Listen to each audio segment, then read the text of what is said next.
These are the regulations for the guilt offering, which is most holy. The guilt offering is to be slaughtered in the place where the burnt offering is slaughtered, and its blood is to be splashed against the sides of the altar. All its fat shall be offered, the fat tail and the fat that covers the internal organs, both kidneys with the fat on them near the loins, and the long lobe of the liver, which is to be removed with the kidneys. The priest shall burn them on the altar as a food offering presented to the Lord. It is a guilt offering. Any male in a priest's family may eat it, but it must be eaten in the sanctuary area. It is most holy. The same law applies to both the sin offering and the guilt offering. They belong to the priest who makes atonement with them. The priest who offers a burnt offering for anyone may keep its hide for himself.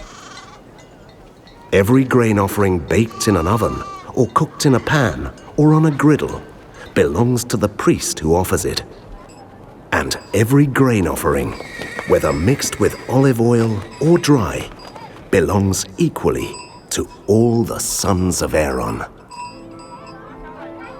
These are the regulations for the fellowship offering anyone may present to the Lord.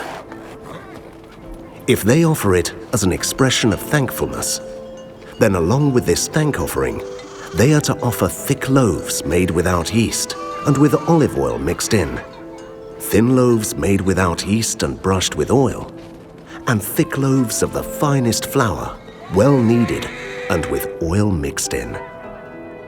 Along with their fellowship offering of thanksgiving, they are to present an offering with thick loaves of bread made with yeast. They are to bring one of each kind as an offering, a contribution to the Lord. It belongs to the priest who splashes the blood of the fellowship offering against the altar.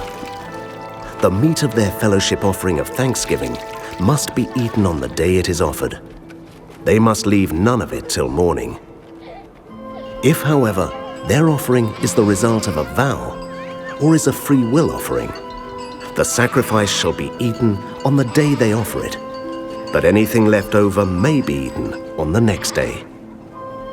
Any meat of the sacrifice left over till the third day must be burned up. If any meat of the fellowship offering is eaten on the third day, the one who offered it will not be accepted. It will not be reckoned to their credit, for it has become impure. The person who eats any of it will be held responsible. Meat that touches anything ceremonially unclean must not be eaten. It must be burned up. As for other meat, anyone ceremonially clean may eat it. But if anyone who is unclean eats any meat of the fellowship offering belonging to the Lord, they must be cut off from their people. Anyone who touches something unclean, whether human uncleanness or an unclean animal, or any unclean creature that moves along the ground, and then eats any of the meat of the fellowship offering belonging to the Lord, must be cut off from their people. The Lord said to Moses, "Say to the Israelites, do not eat any of the fat of cattle, sheep, or goats. The fat of an animal found dead or torn by wild animals may be used for any other purpose, but you must not eat it. Anyone who eats the fat of an animal from which a food offering may be presented to the Lord must be cut off from their people. And wherever you live, you must not eat the blood of any bird or animal. Anyone who eats blood must be cut off from their people." The Lord said to Moses, "Say to the Israelites, anyone who brings a fellowship offering to the Lord is to bring part of it as their sacrifice to the Lord. With their own hands, they are to present the food offering to the Lord. They are to bring the fat together with the breast and wave the breast before the Lord as a wave offering. The priest shall burn the fat on the altar, but the breast belongs to Aaron and his sons. You are to give the right thigh of your fellowship offerings to the priest as a contribution.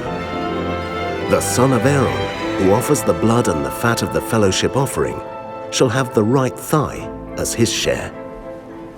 From the fellowship offerings of the Israelites, I have taken the breast that is waved and the thigh that is presented, and have given them on the priest and his sons as their perpetual share from the Israelites. This is the portion of the food offerings presented to the Lord that were allotted to Aaron and his sons on the day they were presented to serve the Lord as priests.